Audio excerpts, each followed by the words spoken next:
So I thought about the channels through which the Russian war in Ukraine can have an adverse impact on the global economy and on everyday people like us in the United States.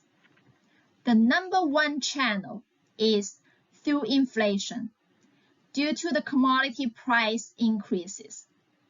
As we can see from this chart, oil price has surged to its highest since 2008, and especially in recent years, and especially since the beginning of the Russian war in Ukraine, oil price has been soaring.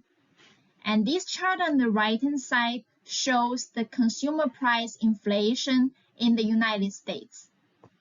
This is for the past several decades, but in recent years, because the Federal Reserve has been having this accommodative monetary policy, so consumer price inflation has been rising. And now it's around 8%, it's beyond the comfort zone. And since the Russian war in Ukraine started, we are seeing even higher consumer price inflation. Everything is becoming more expensive, not just energy, but food prices as well. Because Russia and Ukraine, they are both very important producers of agricultural products and they supply to the whole world. So let's move on to these trade linkages between Russia and Ukraine and the rest of the world. This chart shows Russia's most important oil export partners. China is the most important buyer of Russian oil, and that's followed by the Netherlands, Germany, South Korea, and Poland. We can also see from this chart that the United States is among the top 15 buyers of Russian oil.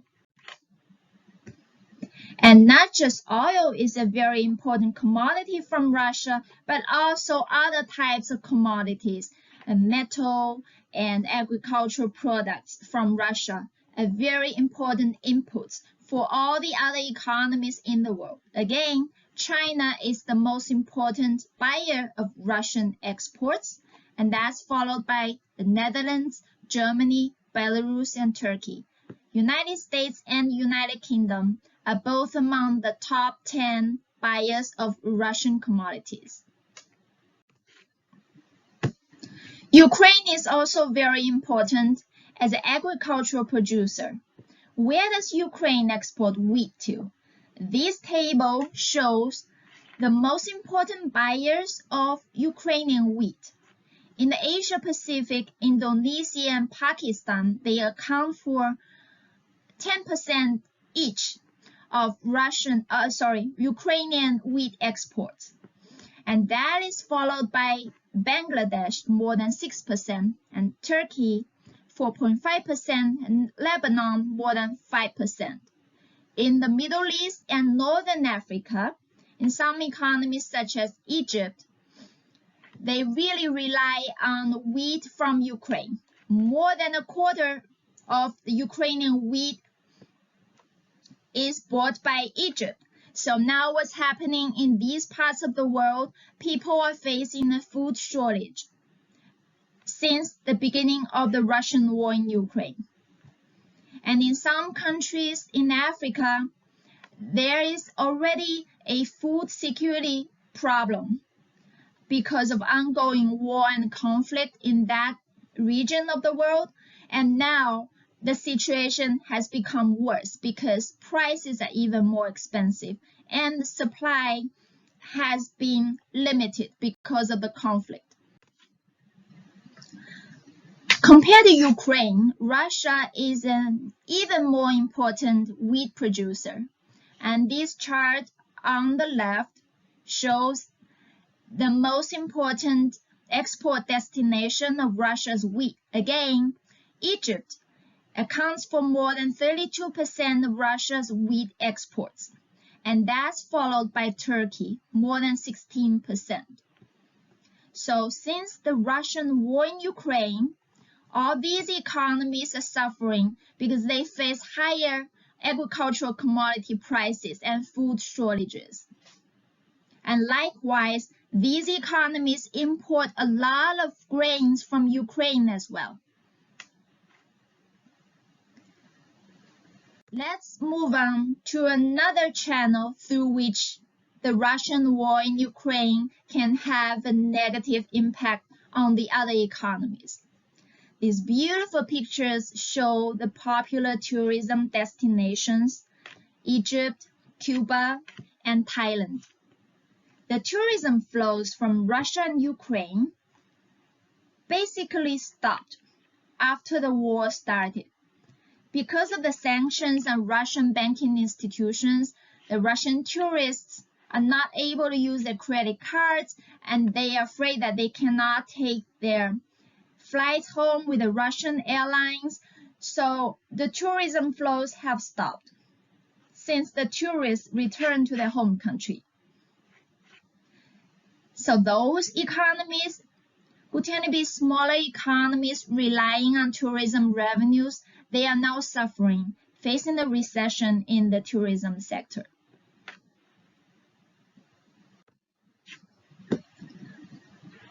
Another channel through which the war has an adverse impact on the other economies is the remittances sent by migrant workers working in Russia. They send remittances home. They send money home. And these economies in Central Asia, they are hit hard because the remittance flows have declined a lot. Ever since the annexation of Crimea in 2014, as we can see in this chart, the remittance flow from Russia back to the Central Asian economies have declined by more than 40%. And now the situation has become even worse. And another factor is that the ruble depreciation has lowered the value of the remittances sent home by these migrant workers. So these smaller neighboring economies in Central Asia are being adversely impacted as well. So there's so many channels through which the war has an impact on people all over the world, including us, everyday people in the United States. We are very lucky to still have a job, still have an income, but our purchasing power has become a lot worse than before because everything has become more expensive. Food and gasoline, almost everything. So our real income, our affordability has become worse because of the Russian war in Ukraine. And in some parts of the world, people are dealing with a food shortage, an energy crisis. They are much less fortunate.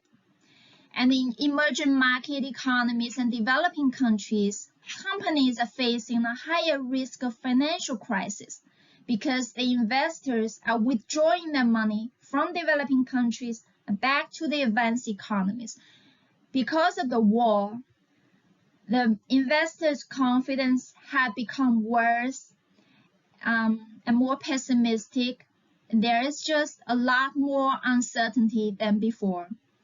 So those companies who have borrowed debt from advanced economies, the debt is usually denominated in foreign currencies such as US dollars. And as the emerging market economies currency depreciate, the borrowers they face a higher cost to repay the debt, so they're more likely to default.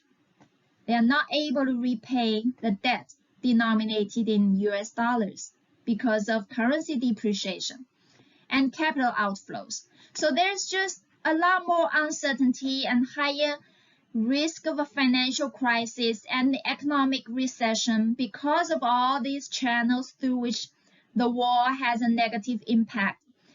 And I also feel that we have much worse inequality than before.